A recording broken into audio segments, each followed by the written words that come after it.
All right, we are live now. Sorry, ladies and gentlemen, we're a few minutes behind schedule here.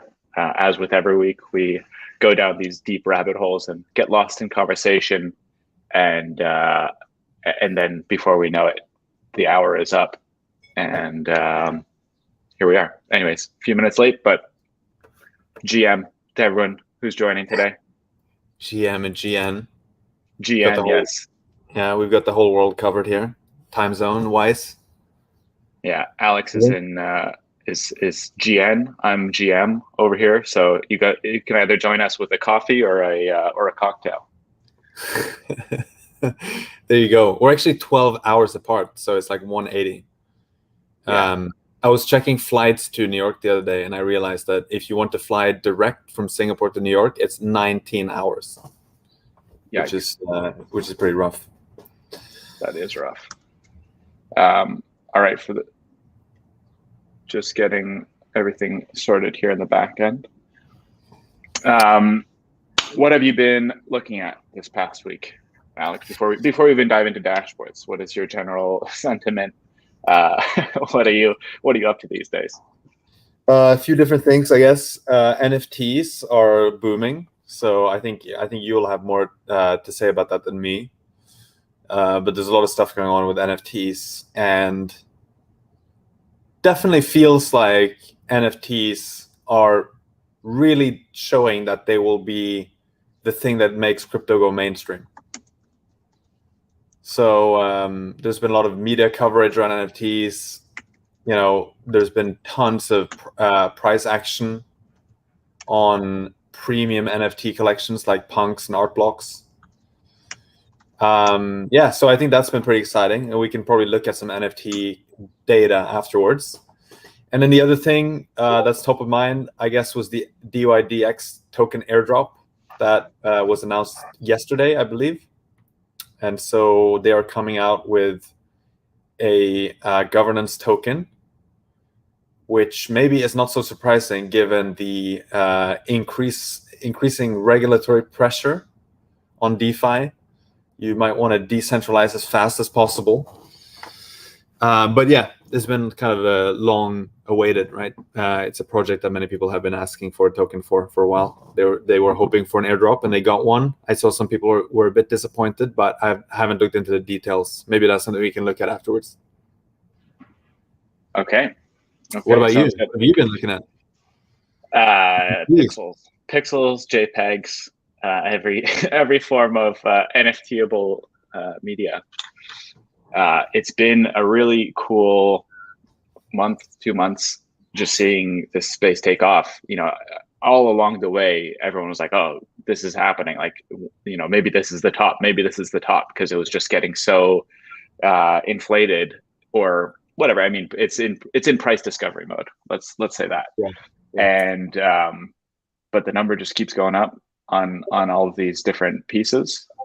So it's cool to experience and be part of in some of these communities on Discord or on Twitter. Shout out to D's on Twitter, who always hosts great spaces.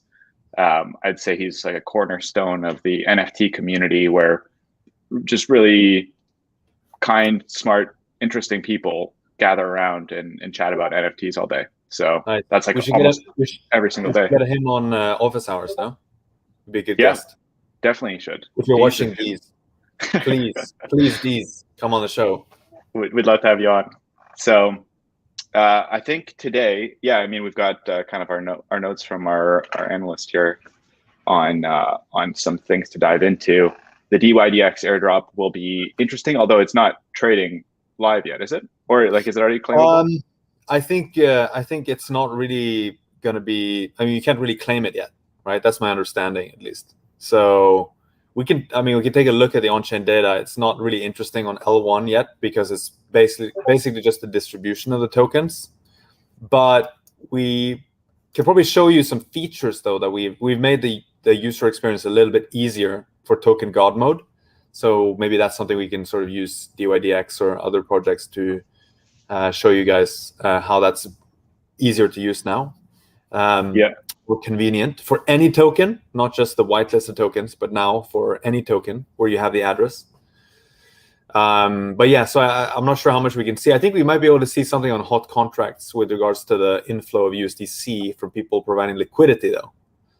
So we can have a look at that. Should we just dive right in and like take a look at that right away? Okay, yeah, but just to set the scene a little bit more, so we'll do that, and then I think we should, cover our bases on some DeFi projects. Although who's even looking at that anymore now that NFTs are so hot? Yeah. Kidding. DeFi is still kind of our bread and butter. So it's definitely worth checking out hot contracts there, or seeing what's happening with even some projects that we've covered in the past.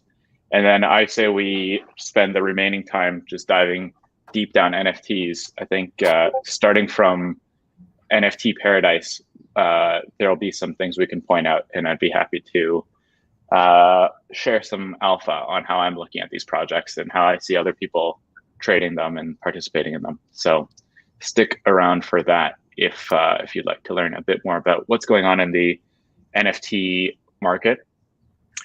If you are new here, if this is your first office hours that you're attending, feel free to be active in the chat. We're happy to answer any questions. Yeah, without further ado, let's dive in. Oh, two final things. Number one, this is not financial advice. Everything we cover, we'll get to that in a second. That's the second. Everything we cover here is, we're just sharing it for informational purposes. If you decide to ape in, that is on you. Sometimes we may ape in, but that is not a recommendation or an endorsement. The second thing is, as required by our marketing team, smash that like button, subscribe. Only if it provides value to you guys. We like doing these sessions every week. We enjoy chatting with you guys, the community, and we want to make sure you guys are enjoying it as well. So letting us know you like it is helpful for helping us grow this show. So Alex, let's dive into your screen here.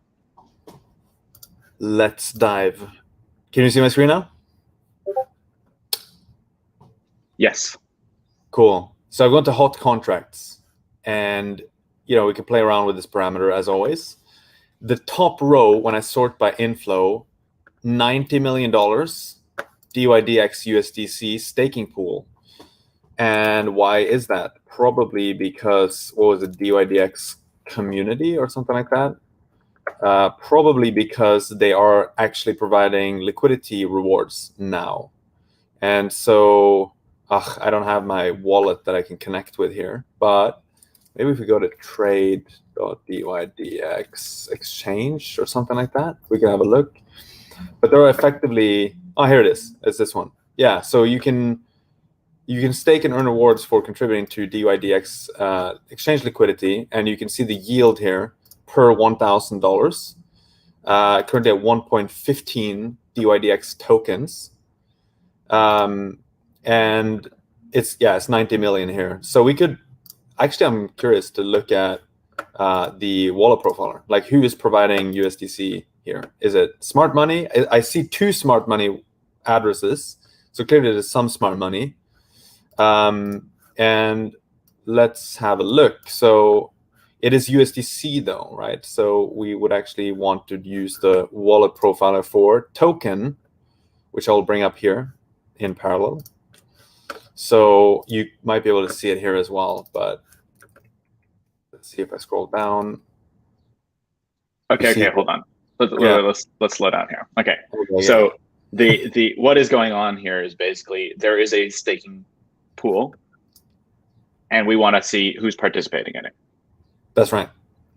Yeah, because like we already know what the yields are, and now we're thinking, hey, is this worth diving into or not? So one thing I always want to check is like, is the smart money here? Is who knows, 3 Arrows or Alameda or Nubi.eth or other smart money wallets actually providing liquidity here? And so, well, I think there's also more than that. It's not just smart money. It's also, there's other things like how big is the average person contributing? Like, is all of the contributions just like one or two huge wallets, or is it largely distributed? Yes. Have people gone in and stayed there, or have they staked and already left? And you're coming in to collect the whatever the paltry rewards that are left. So these are some questions that might be in your mind before you dive into analyzing a staking pool. Yeah, exactly. And so we've got the address here. I want to use wallet profile. Actually, I don't want to use wallet profile. I want to use top depositors. I think that's more interesting. So I'm going to go to top depositors here, and I'm going to say this address, and then I want to say USDC. I'm going to select this one here, and I'm going to show depositors. And boom, here we go. I think it was updated a little while ago, so we have to wait until it refreshes. Look at that, the YAM deployer. That's pretty funny. Hello, YAM deployer. I think it's a good chance we are friends with this wallet. That's funny. 220 something. Okay, updated now. Here's one big address who has put $50 million in 9 hours ago. Would be sort of interesting to figure out like what that is. It doesn't have any labels, so there's a chance that this one was kind of made only to provide liquidity here, so it doesn't have much history. So it's a mystery wallet. There's also one here, which is another mystery wallet, 8 million, and then there's a bunch of heavy DEX traders. There's a graph distribution participant. There's a smart LP. I see 215 addresses. And if we scroll down, you can sort of see they're not like massive, actually, like many of them. I think maybe one reason that stopped me from providing liquidity is like I don't understand the risks well enough. Like I don't know what it actually means to be a liquidity provider in DYDX. Maybe like I should have researched that before we started talking about it. But I don't quite, similar to a pool like Hedgic, right? When you were providing liquidity to Hedgic, you can suffer impermanent losses to that if a lot of people were, for example, buying calls and you were selling calls and the price was pumping, and you actually ended up losing money providing liquidity if it hadn't been for the liquidity mining rewards. But my initial feeling here when I was just visiting this page, thinking, hey, I could ape in here, and there's some yields, but I don't really know the risks. So if you're interested in this, I'd probably try to figure out like what are the actual risks here. And obviously, it says here that a portion of staked USDC could be lost if a market maker were to lose funds and be unable or unwilling to replenish the liquidity staking pool. But like, what's the probability of that happening? I've literally no idea. So that was like one thing I was thinking of when I looked at this myself. Yeah, I think that's a good point, actually. And maybe we can zoom out just a little bit and talk about how we're seeing staking pools evolve. I'm just kind of opining here.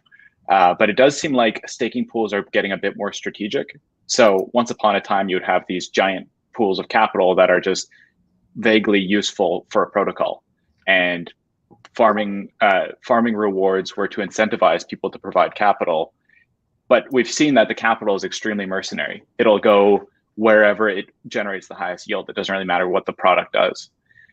I think one thing we're seeing a little bit more and more of now is potentially like capped pools that are very strategic. So for example, like Ribbon Finance, which I have no exposure to, they release their pools strategically. Like they have kind of capped pools that are for specific purposes. I think we've seen like Element Finance as well do some of these fixed sized pools, maybe even like a fixed time length. Element.fi maybe, yeah. So that's something that I'm seeing. So anytime I see like a big open pool of capital these days, I also do kind of want to understand, like, is this sustainable long term, or are they just offering really high rewards and then this will kind of like move on to the next spot because it's not being strategically used, or being like I think strategically used is probably the right way of describing it. Yeah, I think personally this makes top depositors even more useful, because you have to think more about whether or not you're going to ape in. With a pool 2 type liquidity mining setup, you, at least at this point, many of us understand how it works. And so if the governance token that you're farming is getting like systematically dumped, you probably will get wrecked, if you're in the pool 2. But if you're actually bullish on the token, or at least mildly bullish, that's a way to keep farming it, and you're not too concerned about the price changing too much versus Ether, for example. And so that game is like kind of well known. But when you have new games, you either have to figure out exactly how the game works, which very often you can't do very quickly, or you have to look at what are other people doing. And so that's what Top Depositors helps you do. In this case, I feel like 90 mil sounds kind of low. Like for a really well-known project like this, I would expect to see more. And so my gut feel is just, why is that? Is it because there is some kind of risk here that I don't understand, or is it like the yields are not worth it with respect to that risk? So, we've seen other projects that go to like $1 billion, like practically overnight. And this is like a really well-known, high-profile project, but they only have $90 million in that pool, which to me it seems a little bit strange. I don't know what you think about it. I agree, but just to be clear, we're not casting any aspersions or FUD on this pool. It's not at all.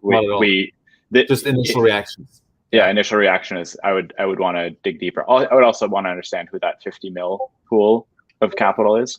Like, is that the team? Is that a VC? Is that There's a lot of open questions on this.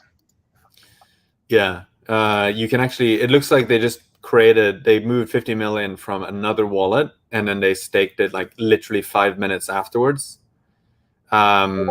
We can look at the address that has this. Is a heavy DEX trader, sandwich attack victim. Interestingly enough, heavy DEX trader, token millionaire, and they've been active for a while, like a year. And let's see if we can see any profile here. So Binance, Uniswap, Curve, Barnbridge, Harvest, KeeperDAO, Vesper Finance, 1inch. So those are some of the projects that they've been sending USDC back into from. So 200 mil in total. We can mess around with this and see what they've been doing lately. So this is, I guess, the transaction that went into that pool, and they got 30 mil into that address, which ended up funding the pool. They got 30 mil from Binance right before that. They've been trading in the Uniswap, doing some Curve, doing some Barnbridge. That 20 mil transaction is also, I'm guessing, so that's 20, and then the 30 above from Binance makes up the 50. Yeah, that's right. So let's sort this by time. Yeah, there you go. 30 from Binance, and they're like, hey, we want more. 20 mil from this other high activity wallet, which we can look into. And then they shoot over the 50 mil right into Dui Dx. Any guesses? I guess we don't know very much about like who they might be. Well, I would guess a VC. Oh, here we go. Okay. I recognize that name. Individuals. I mean, yeah, I don't know if we should be like poking people's names, but I mean, this is like this is like one of the founders of a pretty well-known market making and trading firm. So gives us an indication. We have never looked at this before, but obviously now we spotted some potential alpha there. Could be that person just made some transaction with them, of course, but like that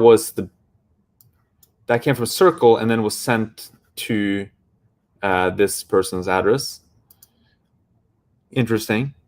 Should I Google the name to give people context, or is that too personal? I think they can Google it. I mean, he's active on Twitter. I don't know if he's personally that active. Anyway, but can you sort by time? Because those first two transactions aren't the ones there. Okay. Circle. So they actually printed the USDC from Circle. Probably. I mean, they minted them. Most likely. So like wire transfer to Circle, mint USDC from Circle. I mean, they could just be holding some money with Circle as well. Get the 20 mil from Circle, shoot it over to the Heavy DEX trader. Heavy DEX trader shoots it into a one-time use wallet, and that becomes the top staker in the USDC staking pool. All the way back, we've traced it. Voila. All right. So now that we've got more confidence on who it is, are we aping it? I mean, that's like one person doing more than half of the pool, though. I mean, if they're willing to get wrecked, I mean, maybe, but like, I would want to see a bit more diversity or like more addresses here with more capital. But at least now we could contact this person and say, hey, why are you so bullish? Maybe we should be aping into this as well. But clearly, like one person or one fund, you know, persons and funds can transact, of course. So, and very often founders and so on will use, you know, wallets that they own to interact with their corporate wallets as well. So, and also sometimes they have ENS names that are linked to these things. Like I own the ENS name for Nansen, right? So, but are we aping in? I mean, personally, I would do a bit more research to understand like what are the risks involved with this pool. But yeah, it looks interesting. I would definitely look at it more. I wouldn't move on to the next and brush it off. I'd probably want to look at this one more.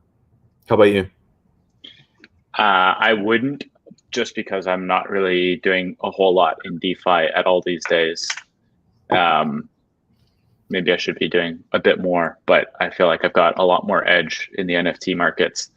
I think although diversification is highly important, there's also something to be said about taking concentrated bets in a sector that you really understand quite deeply, or at least you have some sort of like edge. So that's where I'm focusing all of my effort these days. So there's a very high opportunity cost for you right now. Yeah, basically. Yeah, makes sense. Cool, but people can go nuts checking this out. We got it from Hot Contracts. It was literally the top address on Hot Contracts when you sort by the day. And then we plugged that into top depositors, looked at the top, literally the top depositor here, traced that back, we think, pretty easily to an address that seems to be associated with one of the founders of one of the top trading firms / market makers in the space. And that's it. So you can go nuts and look at this yourself at home. Yeah. A couple questions in the chat or comments here. Number one, why the secret? Who is this guy? Just because we don't necessarily, if it comes down to individuals, we don't necessarily want to dox them or put them on the spot. If it's a fund or something like that, you know, we have no problem highlighting it. But it's different when it comes to individuals. So you can. Yeah, I mean, it's not really a secret. You can use the platform and like they created an ENS name, right? Which is like immutable on the blockchain, forever etched into history.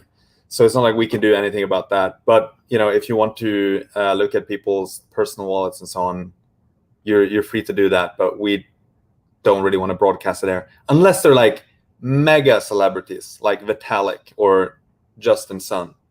I think those are like the examples where we're happy to have another look. Yeah, I think the other thing is also not every connection is immediately obvious. You know, we saw a transaction between those wallets, but it's not guaranteed that that's his wallet, and so that's true. Yeah, and like this is kind of an integrity question. Like for us, it would be great to tweet, look, you know, this top guy is like aping into Dui Dx and get tons of engagement. But yeah, sometimes you might be wrong, and sometimes you see examples of people jumping to conclusions, and that's not cool either. So you know, we would obviously want to double check that looks likely that it's them. So that's another very good point there. Yes. the irony of this aside is by explaining our thoughts here, we've almost highlighted that specific address more, or made it even more made it even more interesting. All right, continuing to move along here. Alex looks more fit now. Is it the camera? I don't know if I'm more fit, but I'm definitely less fat. So okay. Yeah, I've managed to shed 15 kilos since I came to Singapore. So happy about that. A step in the right direction. Indeed. Someone else said, JA says, is this the main way to get exposure to Dui Dx token? Without knowing too much about the project, I would say probably the most direct you could get is just buying the token on the open market. This is the market neutral way. I don't know if you can buy it yet, actually. Oh, maybe, I don't know. I could be wrong. But at least my sense is that someone has to claim them, and then they would have to then get the tokens out on another exchange. I would imagine at some point you'd be able to trade DYDX itself on DYDX, but I'm not actually sure. Maybe they haven't. Yeah. So anyways, to answer the question, maybe this is a way to get exposure to DYDX. Yeah. And actually, a quick aside. This is an important aside, which is if you follow the crypto community closely, the Ethereum DeFi community closely, whether it's on Twitter or maybe these conversations are happening on Reddit. I don't really follow. There are always rumors of airdrops coming out, and DYDX was a long rumored one. And this is just a friendly reminder that if you've heard rumors of other protocols doing an airdrop, you most definitely should be figuring out what you need to do in order to capture them. It's crazy that we're in an industry and in a time where you can almost make like a living on collecting airdrops. So it would be a missed opportunity to not at least spin up a wallet and click some buttons in order to get airdropped, a couple $1,000 here and there. Absolutely. So maybe let me just take the chance to show something that's quite nice now in Token God mode, because we used to have two different views for Token God mode.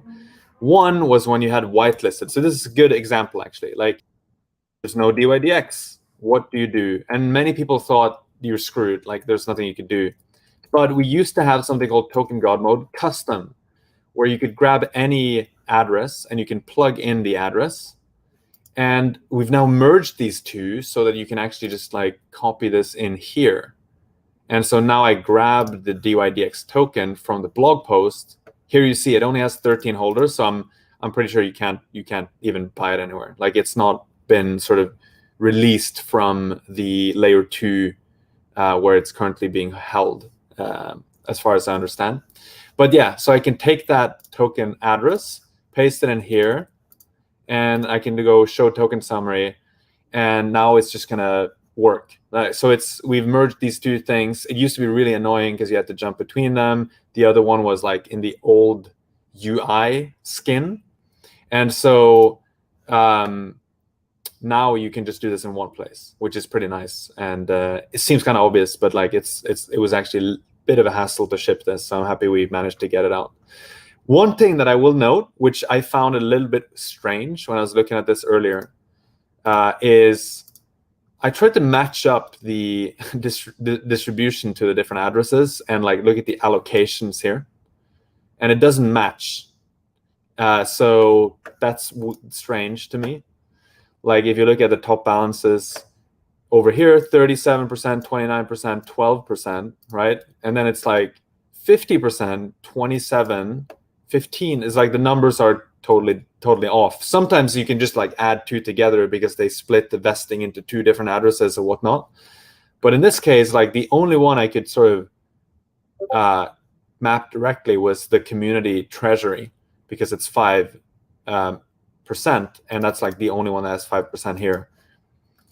So we could also maybe look at like once people start claiming the DYDX from the YSDC and DYDX pools, like you can of course then figure out where they're claiming from, and it could be that it's this one. But in any case, I found that kind of strange, and like I'm curious if anyone has investigated this to figure out like why there's a discrepancy here. Well, like, I think a simple thing is DYDX. If you're watching, or if anyone from that community is watching, please let us know what's going on. Yeah, just ping us in the Discord and we can fix this, and you get more transparency in your project. All right, that was cool. that was deep. We just went deep on DYDX. I didn't think we would go quite so deep on that. Yeah, true. Without even knowing much about it, right? That's like the standard office hour style. Okay. Do we want to do more yield farming stuff, or? Well, is that a leading question? I think you want to go to NFT Paradise. It's my safe space. Yeah, let's go to NFT Paradise, and maybe we can see if we have time for some stablecoin stuff afterwards. Yes. Before we dive in, there's a question in the chat here, which is a parallel NFT deep dive would be interesting. And I am sorry, Philip, I'm actually woefully underinformed on parallel. We can probably click through on a couple things, but I really don't have a whole lot of commentary to add, other than I missed the opportunity kind of on getting into that one. So naturally, you don't like it. Yeah, it's on my blacklist now. What's been going on with the profit leaderboard? I think this elite DEX trader might be new, or on the list. Maybe, I'm not sure. Flashboy and Meta Pandas. Do you know these names? You always see them like popping around like the activity feeds. Okay. So I think probably the biggest thing that I actually have a lot of context on is Robotos, which happened yesterday. Boom. And there's a legendary NFT buyer picking up a bunch here just a few, like 33 minutes ago. Yeah. They're also buying hash masks. Interesting. But yeah. Okay, let's talk about Robotos. On that list, we should have the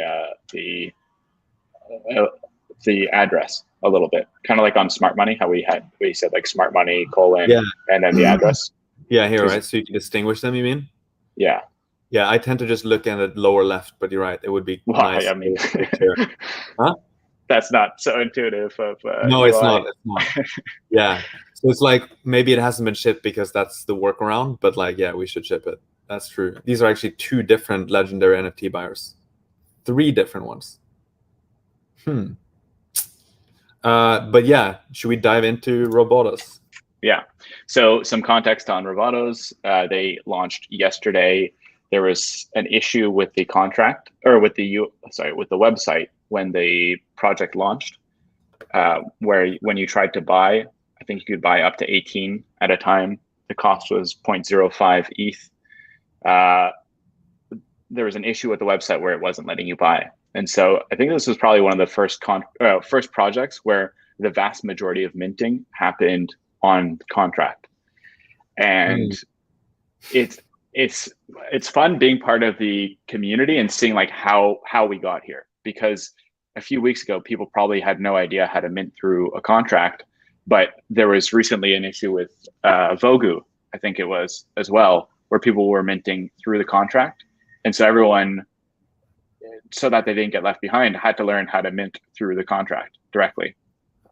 So this one, when there was an issue on the website, everyone just went straight to the contract and started minting there. Here, yeah. Yeah. So just as a quick 101, so that is the right spot. So you come here to contract, you connect to Web3, so you connect your wallet. Here, you're not connected, but all good.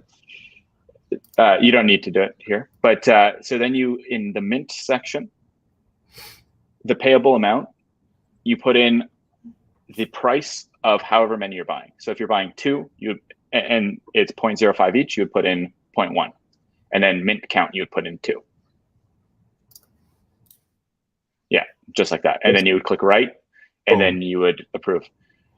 I'm not sure what happens if there's an error. Like if you put in 0.09 and 2, like maybe the contract will revert, or if you put in 0.11 and put in 2, maybe the contract will revert.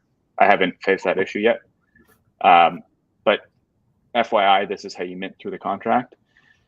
The second thing to note here is even though this interface is open to you before the project starts, it doesn't mean you can actually mint before the project opens up. So usually what will happen is if you plug in like 0.1 and 2 into the mint contract or mint function and the contract's not active yet, when you click mint, it'll show just an exorbitant gas fee. And so, you know, if you accidentally click go or you don't even notice that you're about to pay that amount, I believe then you'll face an error as well, and it'll just eat up some of your gas, and then send the rest back to you. So maybe a bonus thing we could add as well is that it's quite useful to look at the base token URI. So if you wanted to figure out, for example, for a specific piece, you wanted to know the traits of them, you can just grab that. This is like kind of a semi-standard. This is a mega alpha leak. Yeah, it's like a semi-standard. Most NFT projects have a base token URI. You can find it under read contract. And if you just like plug that into your browser, I mean, if you're technical, you can scrape it. So you can like hit this and like increment this counter for every ID. And now you can see the traits for this NFT and that specific piece. And so sometimes like maybe OpenSea hasn't added it yet, right? And so you can actually just take the API and like look at, hey, I got piece number 42. These are the traits of that, because this is where OpenSea grabs it from. So, and you can even see the image here. So like, that's another thing. Like this is number 42. I could plug that in here and this is the actual piece. Again, this is where like OpenSea gets their data. So yeah, that can be quite useful. And if you have some programming experience, you can just make scripts for this, which is quite handy. Okay. So yeah, a bit of an off-take there. That was too much, I think. I think I'm not listing this video. We're taking this one down. Banned. Yeah. Should we okay. look at the actual, like, who bought this? Yeah. Breakdown. So as the sale was happening, there were just a bunch of people aping in, and again, you could only do 18 at a time. And so directly on the contract, they were doing 0.9 and 18, and then as these sales are happening, the gas just slowly ratchets up. Sometimes it goes like right away to like 1,200, especially when everyone is able to do it through the interface. But when people are doing it through the contract, it's a bit more of a, I would say, sophisticated audience who is like slowly increasing the gas price accordingly. So gas started around like 300, 400 maybe, and then it just slowly climbed up to around 600. I think it probably peaked around, this is a median, but I think it probably peaked around like 700 or something like that. And yeah, so these people who bought the most, they were just minting directly through the contract. And then it's interesting to see if they've sold some. So would that appears under NFTs sent? That's if they sold? Mm-hmm. Mm-hmm. Cool. So yeah, here's one who got 109 and has sent 102. Yeah. That's a lot. We can have a look at them. We can see if they actually, did they sell them or did they just move them to somewhere else? Let's find out by clicking through. The biggest seller, perhaps, of Robotos. Oh, interesting. Not much gains though. So probably didn't sell. Maybe sent. Wait, sorry, let's see this. So here we go. Sell, send, sell. So okay. Looks like they were sending a lot of them, and they were sending it to Izibel. A bunch of them. Here they were selling a lot. Selling at a low price though. Like, what did you say the minting price was? 0.05. Okay. Well, then it's decent. But yeah. So they were selling quite a bit, sending some of them. Again, sending. Maybe this is their other address because they're moving. Anyway, I'm gonna refrain from commenting on this one. That's not me, but okay. But in any case, that was a good question. Like, who's been selling them, right? And now we just found like the one who's sold the most. It looks like, or at least they've been sending and selling quite a few. There's another one here. But the top holders, there's one uncommon NFT collector that got 273 and has sent out 32 of them. Some of them are just hodling though, like Deborah.eth, DJ Pepe.eth, Unlayaman.eth, 144, none of them sold. So like, yeah, looks like many of them are holding, but some of them are starting to send off a few. Yeah, there's been pretty steady buying. I haven't really seen the price floor drop below like, I don't know, maybe like 0.16. And actually, if we click in, or if we go to sales, like that chart on overview. Yeah.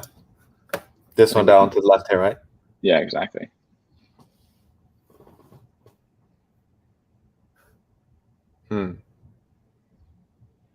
Yeah, I don't see a lot of really premium ones yet. But clearly the floor is higher than the minting price was. Yeah.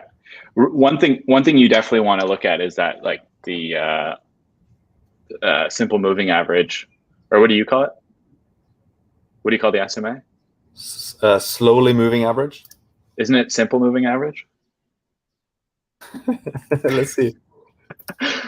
We should know. I should know this. I call myself you're absolutely right. All right. I've been calling it slowly moving average. Every single time I'm kind of like, should I say something?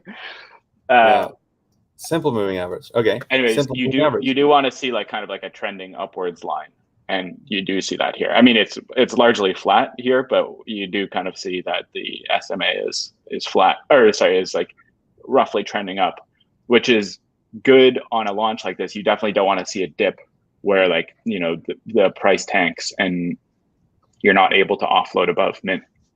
One of the great things about this project was because the sale price, like the floor, has effectively been above whatever your mint plus gas was.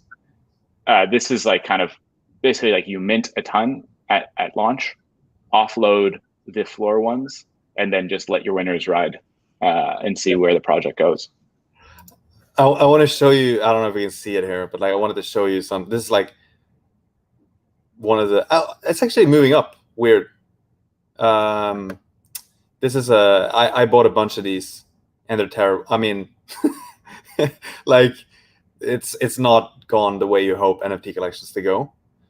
But now I see the floor price has been slowly moving up, recovering.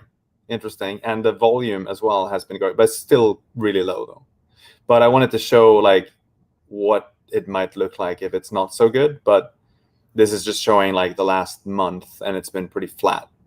So, but it's kind of interesting to compare.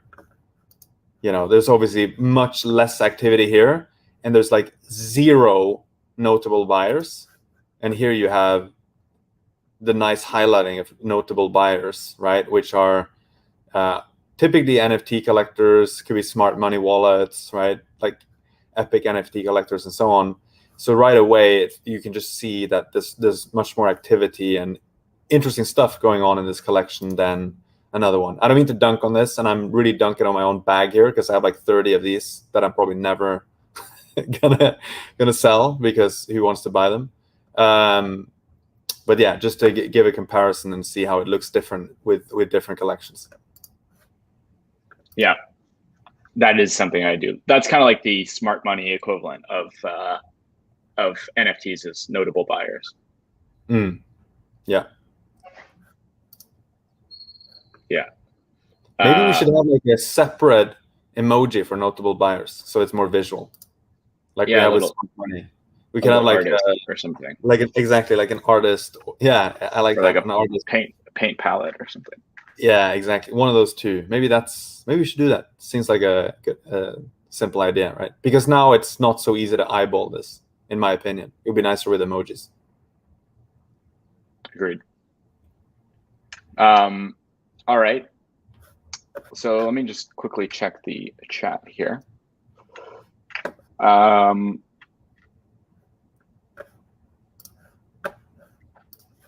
Chris asks, what about Mutant Garden Cedar? Let's see if this pops up here. We should probably have a search. There it is. Let's have a look. Mutant Garden Cedar was an interesting project that launched, I think, off of like Folia. There was some notable artist who launched this project. And the one notable thing about this is it somehow causes OpenSea to lag in the most chaotic of ways.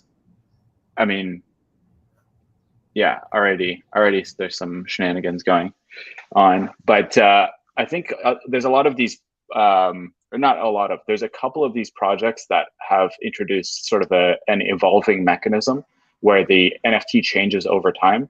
And Mutant Garden Cedar is an early experiment. It's basically like each of these pieces evolves over time. And so there's a mutation frequency, or I don't know what the exact term is. Yeah, let's call it mutation frequency. You can see on the bottom left if you scroll down on the attributes. Yeah, scroll down there. Mutation frequency. And so this is where like it's kind of important to recognize what the attributes are of pieces before you buy them. Because when you look at this, you might think like, oh, these are all just like weird looking little blobs, but actually the kind of forces underneath that are influencing price, a big one is mutation frequency. Because every day, or not every day, but like on a regular basis, these pictures will change. It'll look completely different. So there's a premium on daily mutators. There's a premium on every second day mutators. And then basically like the more time in between mutations, the price goes down. So the absolute floor pieces are the ones that are every 5 months, I guess. Or like that's kind of like roughly accurate. So that's the thoughts on Mutant Garden Cedar. It's basically a bet on this like a project that evolves over time. And if this is like an interesting primitive or interesting type of project,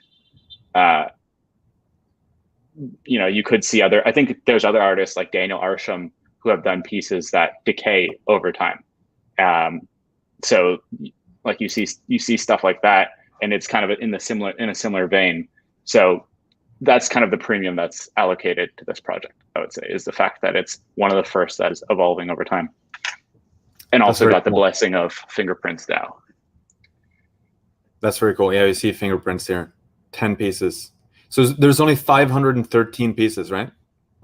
And then another part of the premium is this kind of limited collection. During the launch, the pricing was also just consistently going up. The mint price was 0.4, and just like this project lags the heck out of OpenSea, the website was borderline unusable during launch. I guess it was a combination of just somehow these images really do a number on websites, but also the interest in the project. There were a ton of people hitting the website. And so the site just wasn't really loading for 98% of people. Images.eth. Who's that? Don't know, but it's a good ENS name. Artblocks owner, 62. Hash Demons, Mutant Garden Cedar. Dead beef. They made money on dead beef. Oh, so I see it there, but another project that is interesting in terms of evolving is Salt.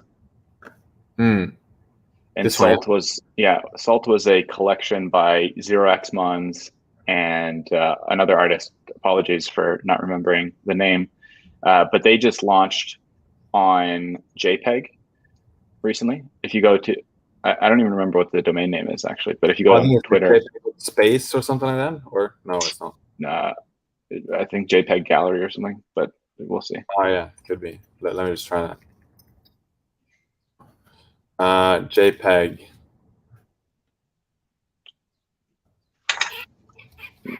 It's JPG.space, yeah. This one, right? Yeah. So this is a pretty cool project. This is basically like a gallery for NFTs and like kind of curated collections. And so they did a drop recently of this collection called Salt. And every day, hopefully we can find it. Maybe if you click View Gallery or something, I'd like to see all of them laid out next to each other, ideally. But they did this. They did this sale of this collection called Salt, and every day the image rotates like one to the side, and so you're basically like buying a ticket to eventually getting one of these 180 pictures, and every day it rotates through. So if it's in your gallery, it's constantly changing. This is a piece called 720 Minutes. This is an Art Blocks piece. And I actually haven't verified, but someone mentioned that this is in Tokyo somewhere. Like they've got it on a big display. Oh, cool. I kind of want to find out where. Anyway. So we're looking at Salt, right? This one here. Yeah. Is it Salt? Or is this, also, yeah. it feels like yeah. Like prices are just up only on all these NFTs, the good NFT collections, I suppose. Well, actually, that's something worth noting because Salt, I think, sold originally for 0.25, and then as it got hyped up, at one point, I think it even hit like 8 ETH, and now has crept back down, if I'm not mistaken, to like 3 or something like that.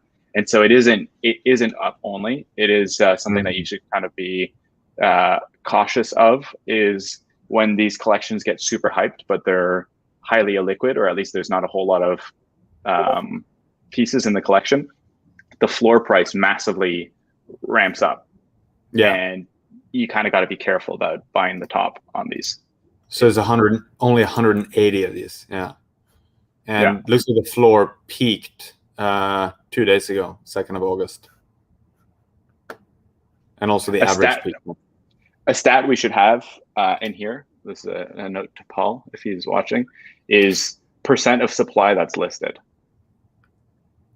Because it's basically like listed on order books like OpenSea? Yeah.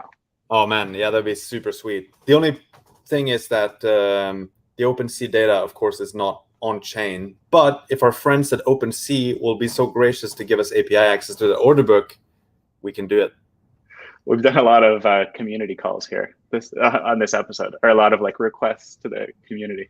Yeah, please respond to my email, OpenSea founders. please, sir. All right, let's keep moving. Actually, we've got 3 minutes here. Let's see if there's any questions left in the chat before we start wrapping up. One of the questions is, Daniel, where do you find the Damien Hirst NFT sale? I think I saw that one on Twitter. What else? Growth of Axes.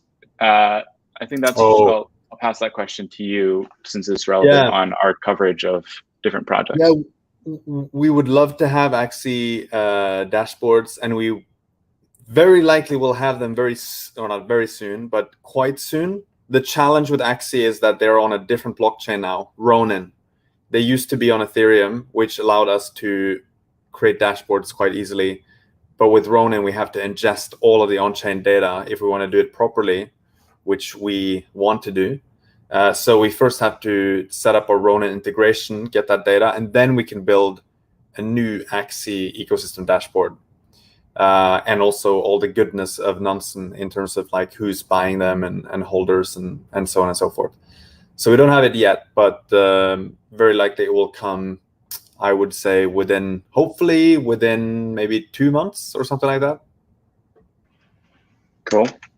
And then there is a request to look at void attractors.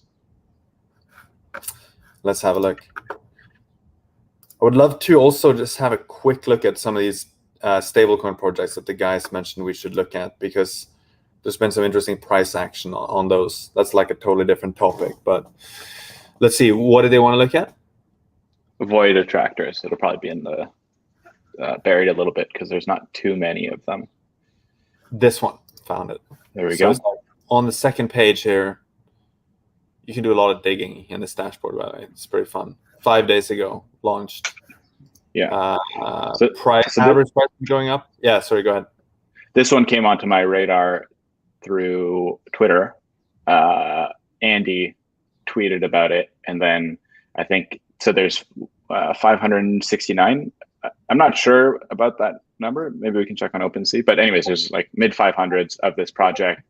I guess, yeah, maybe, I guess there are 569. You doubt the data you see in Nansen? Well, it's not that. It seems like a weird number to pick, and I don't remember seeing that. Just joking. This came on my radar through Twitter, and it sold out like that as soon as Andy mentioned it. As you mentioned in this message on the YouTube video, it said it's a new stealth project, a new stealth launch Gen art collection, which is fully on-chain math-based art. I would say, yeah, that's a pretty accurate description. And there is a lot of like hidden details to it. And there's a great thread on Twitter by dev.eth. There you go. Okay, I guess now we see why. Yeah. Also LFG, which is of course someone you want to have on your team. Yeah, LFG. I would say, can we try and find that Twitter thread real quick for that dev.eth one? Maybe I'll try and find it here, because it is, if anyone is interested in void attractors, I would consider it requisite reading to understand what's going on there. This one, I found it here, right? Let's see, sorry. Void attractors. Yes. .art. Yeah. And as luck would have it, dev.eth is I don't know if he's updated his Twitter profile, but it said, used to say Nansen fanboy or something like that. No. No longer there. Anyways, we love you, dev.eth, for supporting us for a while. Yes. The king of void attractors. Literally the top holder. Yeah. So the play on this one is basically this mystery being unraveled of what's going on with the void attractors. I think they've got some game theory baked in there and some committed people who are investigating the little riddles that have been embedded into this collection. It's so fascinating. You have this Cambrian explosion of NFT collections, right? You see some of it's incremental and like evolutions of former concepts, and then there are other things that are just really totally different. It's pretty cool. Wanted to make sure we cover some of this other stuff before we wrap up. We're pretty much on time, but our analysts have also noted that there's been a bit of price appreciation in certain stablecoin related projects. And so one example is Liquidity, which I brought up here. If we look at the trades, for example, we should be able to see some price action from the DEX trading data. And maybe it'll be interesting to see, well, it was really high and it's been going a little bit up again. The volume has been going up slightly, it seems. Not a lot though. It seems like there's a long way to go to get back to where it was. Who's been buying? Let's see. 11111.eth, Dr. Profit 4. I'm not fucking selling.eth. Smart money address. interesting, has been sending out. Justin Sun has been sending out some tokens, but he's staking some smart money. Anyway, that maybe people can take a look at that on the side. There's also another one, which is Bank, another stablecoin project, which is up like 50% in the last 7 days. And then Flex, which is up 64% in the last 7 days. So seems like there's some kind of stablecoin interest going on, broadly speaking. But people can check that out themselves in token god mode by plugging in these tokens here: Liquidity, Bank, and Flex, FLX. Should we wrap it up there? I think so. All right. Anything else to add before we do wrap up? I don't think so. I think deep dive on NFT is good. What did you want to say now? Smash the like button, subscribe. This is going to be so annoying if we keep doing that. All right, we'll take it easy on that. Yeah. Thank you everyone for joining. Share it with friends. Yeah, share it on Twitter. Share it with all your friends. Send it emails. Snail mail this video to your friends. Thank you for joining, ladies and gentlemen. We do these office hours every week. We try and be consistent on Wednesdays, either Wednesday morning if you're in North America, or evening if you're in Asia, or midday if you're in Europe, I guess. If you enjoy these sessions, we always are open to feedback. So if there's anything you want us to cover ahead of time, feel free to hop into our Discord. And on Wednesdays or Tuesday nights, feel free to share some ideas of things you'd like us to cover. And we will try and include them in our sort of write-up of potential topics to cover. And that's it for this week. So thank you so much, and be safe out there in the markets. Try not to get rug pulled or scammed, but have fun, because this NFT boom, or Cambrian explosion, as Alex called it, is actually a very exciting and interesting time to be in these markets. And hopefully beyond just flipping NFTs, you take some time to appreciate the art, appreciate the artists, and enjoy what's going on. So bye everyone. Bye-bye.